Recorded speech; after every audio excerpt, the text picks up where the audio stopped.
Friends ఈరోజు మన వీడియోలో రెండు ఆలయాలకు సంబంధించిన అది కూడా పచ్చని పల్లెటూరు మధ్యలో జరిగే అమ్మవారి జాతరకు సంబంధించిన వీడియోలు అయితే చూపించబోతున్నాను. అలాగే వాటి చరిత్ర కూడా చెప్పబోతున్నాను అనమాట. చరిత్ర ఏంటి మీకు ఒళ్ళు గగ్గలు పుడిచే విధంగా చరిత్ర అయితే ఉండబోతుంది. ఇంక వీడియోలోకి వెళ్దాం రండి.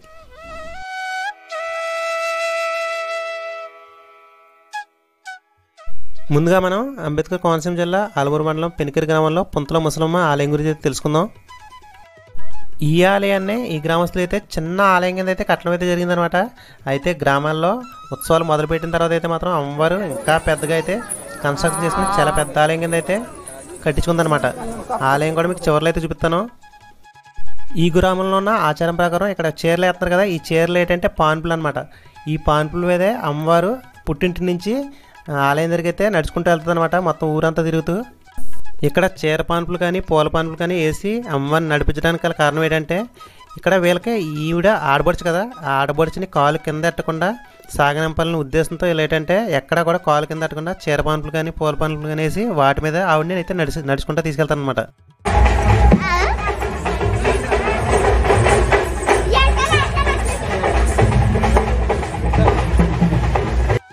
ఇక్కడ ఇంకొక స్పెషల్ ఏంటంటే గరగ ఎవరైతే మొత్తారో వాళ్ళని అమ్మవారి రూపంగా భావించి వాళ్ళకి పసుపు నీళ్ళతో కాళ్ళు కడిగి పసుపు రాసి బొట్టు పెడతారనమాట. ఆవిడని అమ్మవారి కింద అయితే మనం చూసుకుంటాం అనమాట.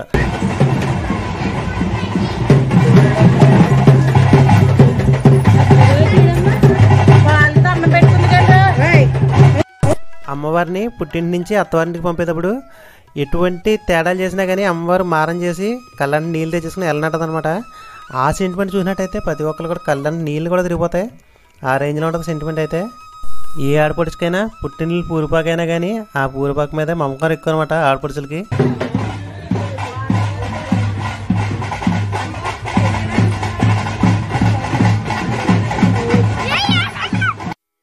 ఈ అమ్మవారు గరగ రూపంలో బయలుదేరిన తర్వాత వెనకాల వచ్చి ప్రోగ్రాంలు మాత్రం అదరగొడే అవుతాయి అనమాట. వాటన్నిటిలో నాకు నచ్చిన ప్రోగ్రాం అయితే గారడి. గారడి అంటే ఆసమాసి గారడి కాదండి, ఈ పెనికేరులోనే ఫేమస్ గారడి అనమాట. ఎంత ఫేమస్ అంటే రామ్ చరణ్ గారు సూపర్ డూపర్ హిట్ అయిన రంగస్థలంలో ఇక్కడ నుంచి ఈ పెనికేరు నుంచి గారడిని తీసుకెళ్ళి వాళ్ళు వీడియో అయితే తీసుకోవడం అయితే జరిగింది. అంత ఫేమస్ అనమాట. మామూలుగా ఉన్న దొరువు అయితే అదిరిపోద్ది అనమాట. అది కూడా చూపిస్తాను చివరిలో. ఇక్కడ కనిపిస్తున్న ఈ ప్రోగ్రామ్ ఏంటంటే శ్రీదేవి భూదేవి సమేత శ్రీ వెంకటేశ్వర స్వామి వేషాలు అయితే వేశారనమాట. చాలా బాగుంది. అలా ఆటలు కానీ పాటలు కానీ అదరు కూడా వేశారనమాట.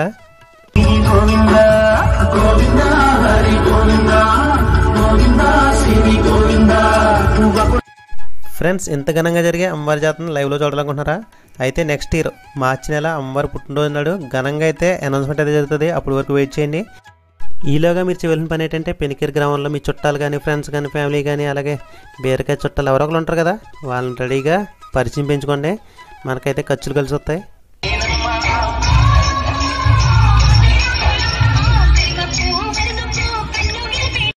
మీకు ఇందాక నుంచి పెనికేరు గారడి అని చెప్తున్నాను కదా, ఇక్కడ చూడండి ప్రతి ఒక్కరిని కూడా మీరు రంగస్థలం సినిమాలో అయితే చూడొచ్చు అనమాట. వీళ్ళని మొత్తం ఈ ట్రూప్నంతా కూడా మీకు రంగస్థలం సినిమాలో క్లియర్గా చూడొచ్చు. కానీ వీళ్ళ కష్టం మాత్రం మామూలుగా అయితే ఉండదండి. వీళ్ళు ఇక్కడ డప్పు కొట్టినా డ్యాన్స్ అయినా మనకి ఊపి వచ్చేది, కానీ వీళ్ళు ఎంత కష్టపడతారన్నది మీకు క్లియర్గా చూపిస్తాను. చూడండి ఒకసారి చూడండి. ఇంత పెద్ద పెద్ద కడియాలు కాళ్ళకి వేసుకుని 1-2గా చూడండి ఎన్ని వేసుకున్నారో. ఆ గోను సంచులు కట్టుకుని ఆ కడియాలు వేసుకుని ఊగడం అంటే ఇంచుమించుగా ఒక్కొక్కటి 3 కేజీలు వద్దండి ఇది.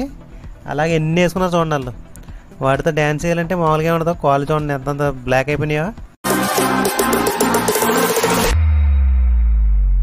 ఆట చూస్తావా?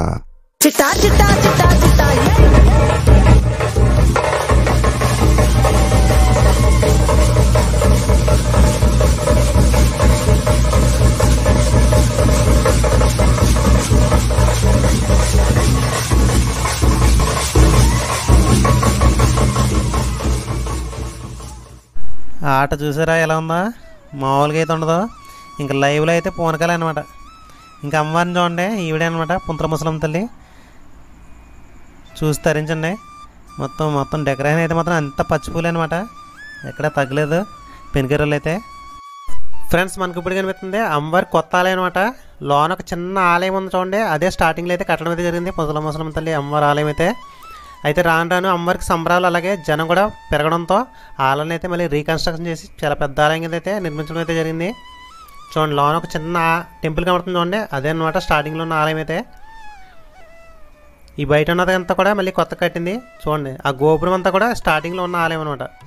మళ్ళీ పైన మళ్ళీ పెద్దదే ఆలయం అయితే కట్టడం జరిగింది, రీకన్స్ట్రక్షన్ అయితే. చూసారు కదా పుంతల ముసలమ్మ తల్లి అమ్మవారి జాతర అయితే మీకు రావాలనిపిస్తుంది కదా, ఖచ్చితంగా అయితే మార్చిలో అయితే విజిట్ చేయండి. చాలా బాగుంటుంది జాతర అయితే, నేను చెప్పిన దానికన్నా డబుల్ రేట్లో ఎక్కితే జాతర అయితే బాగుంటుంది అనమాట. ఫ్రెండ్స్ ఇక్కడండి ఇంకొక పచ్చని పల్లెటూరు మధ్యలో జరిగే ఉడులంతల అమ్మవారి జాతర అయితే చూద్దాం. ఈ అమ్మవారికి 50 సంవత్సరాల చరిత్ర అయితే ఉందన్నమాట. ఏంటన్నది కూడా మీకు క్లియర్గా చెప్తాను నాకు తెలిసినంత వరకు. ఇక్కడ మీరు చూసుకున్నట్టయితే దూరంగా ఎరుపు లైట్లు కనబడుతుంది చూడండి, అదేనమాట ఉడులంతల అమ్మవారిలో అయితే పుట్టినిల్లు అనమాట. అది ఆ పుట్టినిల్లు నుంచి అమ్మవారికి సార్ అయితే వస్తుంది. ఆ సార్ వచ్చిన తర్వాత మీకు మిగతా అన్ని చూపిస్తాను. ఫ్రెండ్స్ ఈ అమ్మవారి మిస్టరీ గురించి మాట్లాడుకుంటే 50 సంవత్సరాల క్రితం అంటే మేము పుట్టకముందు మా నాన్నల చిన్నప్పుడు అనమాట. పెద్దలు అడిగి తెలుసుకుంది ఏంటంటే ఇక్కడ 50 సంవత్సరాల క్రితం చిన్న చిన్న గొడవలో లేకపోతే సంథింగ్ ఏదో జరగడం వల్ల అమ్మవారి ఆలయంలో ఈ జాతరలు అనేవి ఆపేయారంట. అప్పటి నుంచి కూడా ఇప్పటి వరకు ఎటువంటి జాతరలు కానీ ఇంకా పూజలు కానీ చేయడం అయితే లేదనమాట. అమ్మవారు చూడడానికి చాలా భయంకరంగా ఉంటారు, ఒక భద్రకాళి రూపం, చాలా కోపంతో ఉన్న భద్రకాళి రూపం ఏ విధంగా ఉంటుందో అలా ఉంటుంది అనమాట అమ్మవారి అవతారం అయితే. నిజానికి ఏంటంటే మేము ఇక్కడే పుట్టి పెరిగినా కానీ ఈ ఆలయంలోకి సింగిల్గా వెళ్ళాలంటే మాకే వణుకొచ్చేది అనమాట. ఆ రేంజ్లో విగ్రహం అయితే ఉంటుంది. మీకు ఆ విగ్రహాన్ని కూడా క్లియర్గా చూపిస్తాను. అయితే ఇప్పుడు సంప్రోక్షణ జరిగిన తర్వాత అయితే మాత్రం అమ్మవారికి కొంచెం మార్పులు అయితే చేసి సాధారణంగా అంటే కొంచెం నవ్వే రూపం కింద తీసుకొచ్చారనమాట. అయినా కానీ అమ్మవారు ఏమాత్రం తగ్గలేదు, కోపంగా ఉన్నట్టే నాకైతే కనిపించారు. మీకు ఎలా కనిపించారో చివరిలో అయితే కామెంట్ అయితే రాయండి. అమ్మవారు భద్రకాళి అవతారం, అలాగే గ్రామదేవత కాబట్టి వీడికి ఏంటంటే కొన్ని పద్ధతులు ఉంటాయన్నమాట. ఇక్కడ కాగడాలు కానివ్వండి, తుల్లిపిల్ల కానివ్వండి, వారకులు కానివ్వండి, 3 పద్ధతుల్లో ఇక్కడైతే దిష్టిలు అయితే తీస్తూ ఉంటారు. ఏంటంటే ఇక్కడ కాగడం అంటే ఏంటంటే ఒక దూదుకర్రకి ఒత్తు కట్టి ఇలా వెలిగిస్తారనమాట. ఇలా వెలిగించడం వల్ల ఏంటంటే ఎవరైతే ఈ కాగడాలు వేస్తారో వాళ్ళ మనసులో ఉన్న భయాలు కానీ అలాగే ఆందోళన కానీ ఎన్నిట్లు కూడా ఈ మంటలతో హరించుకుని పోద్ది అనమాట అమ్మవారు అయితే. ఇంకా నెక్స్ట్ ఏంటంటే తులిపిల్ల అంటే ఒక చిన్న కోడి పిల్లని 3 సార్లు అయితే ఇస్తారనమాట.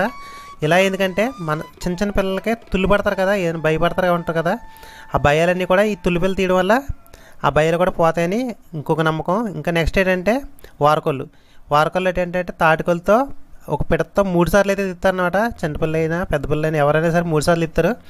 అలా వారకొల్లు 3 సార్లు తిప్పించుకోవడం వల్ల ఏంటంటే ఈ సమయంలో వచ్చే చాలా రోగాలు గట అమ్మవారు అయితే దరిచేరకుండా చూసుకుంటుంది అనమాట.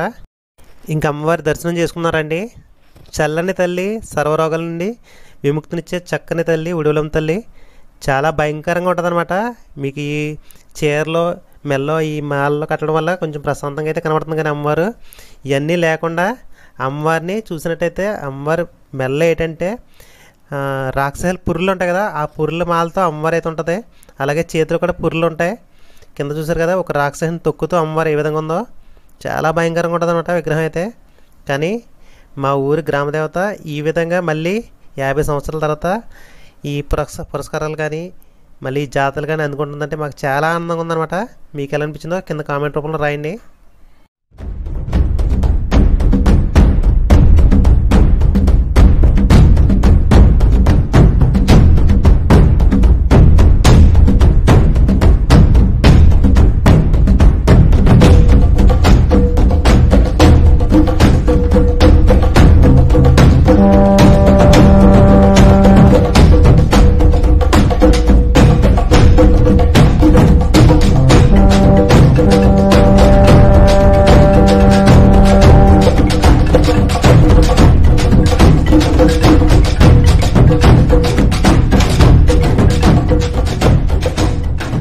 ఫ్రెండ్స్ నిజానికి అమ్మవారి రూపం పూజలకు ముందు పూజల తర్వాత అంటే సంప్రోక్షణ చేశారు కదా, దానికి ముందు దాని తర్వాత చూసినట్టయితే ఇంతకుముందు అయితే అమ్మవారి రూపం సింగిల్గా వెళ్ళి చూడడానికి అయితే భయం అయ్యేది.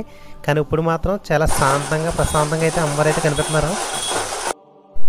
అమ్మవారు అంత ప్రశాంతంగా కనిపించడానికి మెయిన్గా 2 అయితే కారణాలు అయితే ఉన్నాయి. ఒక కారణం ఏంటంటే వేద పండితులు మళ్ళీ సంప్రోక్షణ చేసి అమ్మవారికి జాతరలు కానీ పూజలు కానీ నిర్వహిస్తున్నందుకు. తర్వాత నెక్స్ట్ ఏంటంటే 50 సంవత్సరాలు నిరీక్షణ తర్వాత ఇప్పుడు అమ్మవారికి పూజలు కానివ్వండి, ఈ చీరలు పెడతాం కానివ్వండి, ఇంకా పెద్ద పెద్ద జాతరలు చేయడం కానివ్వండి, ఇవన్నీ చూస్తుంటే అమ్మవారు చాలా సంతోషంగా ఉన్నట్టే కనిపిస్తుంది. ఎందుకంటే అమ్మవారింటి నుంచి సార్ అయితే వచ్చింది, చాలా ఘనంగా అయితే జాతరలు అయితే జరుగుతున్నాయి. పండగ వాతావరణంలో మొత్తం ఊరంతా ఉంది. అందుకనేమో ఆ మొక్కల్లో అంత కాంతి అయితే కనబడుతుంది అనమాట. బిఆర్ అంబేద్కర్ కోనసీమ జిల్లా ఆలమూరు మండలం నర్సిపూడి గ్రామంలో జరిగిన అమ్మవారు ఉడిలోంతల అమ్మవారి జాతర మళ్ళీ లైవ్లో చూడాలనుకుంటే మీరు వచ్చే సంవత్సరం ఉగాది వరకు వెయిట్ చేయాలన్నమాట. ఫ్రెండ్స్, పెనికేరు గ్రామంలో ముసలం తల్లి అమ్మవారి జాతర, అలాగే నర్సిపూడి గ్రామంలో ఉడిలోంతల అమ్మవారి జాతర, ఈ రెండు అలాగే నా ఎక్స్ప్లెనేషన్ మీకు నచ్చినట్టయితే లైక్ చేసి షేర్ చేసి కామెంట్ చేయండి. అలాగే మన ఛానల్ కొత్త సబ్స్క్రైబ్ చేసుకోండి. చివరిలో మీకు ఏమనిపించిందో వీడియో గురించి చిన్న కామెంట్ అయితే రాయడం మర్చిపోద్దు. ఉంటా మరి, bye bye, see the next.